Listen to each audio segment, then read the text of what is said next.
Hello everybody, my name is Niña Ulleras and I choose the topic Lesson 4A, which is Filipino traits and characteristics.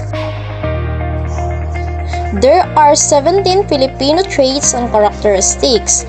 First is faith in God. Second is close family ties. Third is welcoming to visitors. Fourth is obedience and dutiful. Fifth is respectful. Sixth is helpful. 7 is diligent and patient. 8 is resourceful and creative. 9 is cheerful. 10 is thrifty and frugal. 11 is ningas kugon. 12 is manya habit. 13 is crab mentality. 14 is colonial mentality. 15 is bahala na. 16 is sore losers. And the last is lack of discipline.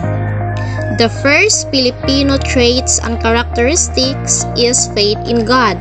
We may have a different religions and different sectors of our country, but what consistent is that we all have a strong form of faith in God. The second Filipino traits and characteristics is close family ties.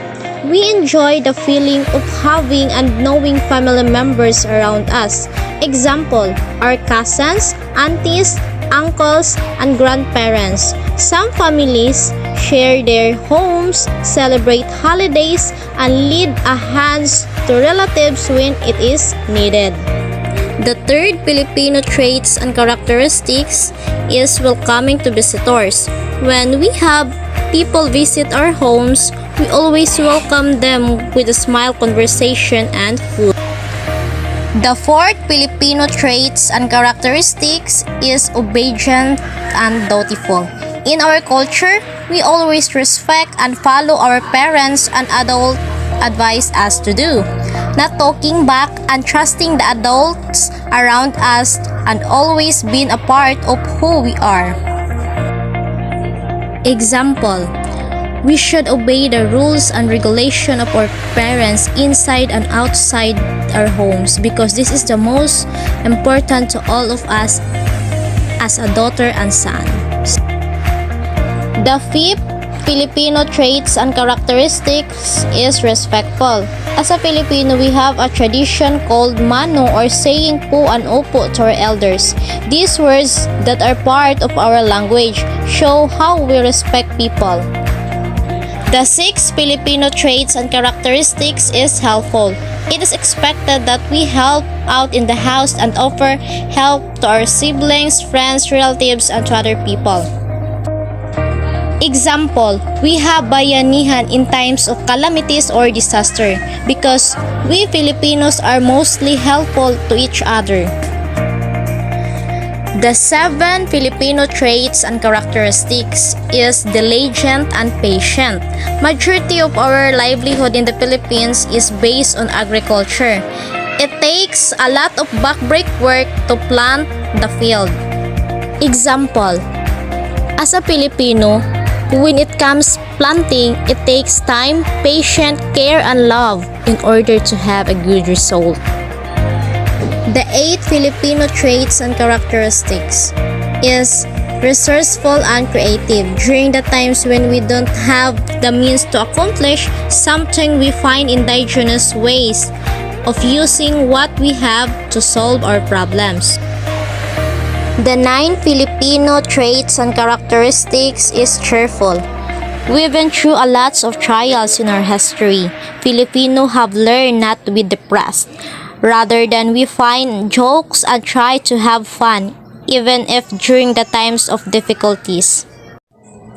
The 10 Filipino traits and characteristics is thrifty and frugal. We don't like to waste anything since we don't have a lot.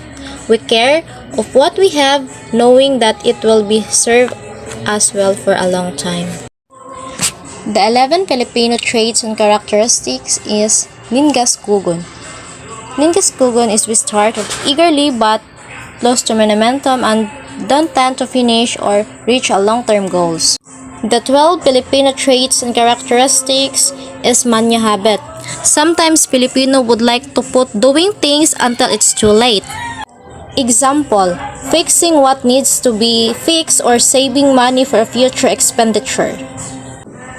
The 13 Filipino traits and characteristics is crab mentality. Filipinos sometimes get jealous of what people's success, that they find ways to pull the other person down rather than striving to be better. The 14 Filipino traits and characteristics is colonial mentality. If something is made in America of a foreign brand, we think it is a good quality. Example, we buy foreign products more than we would buy locally made products. The 15 Filipino traits and characteristics is bahala na, which helpless, we tend not to act to solve our problems. Example, we usually don't plan ahead. The 16 Filipino traits and characteristics is sore losers. Many times, Filipino became very competitive and hate of losing. Example, if you work in a company, one of your teammates hate you and compete you in your work. The last Filipino traits and characteristics is lack of discipline.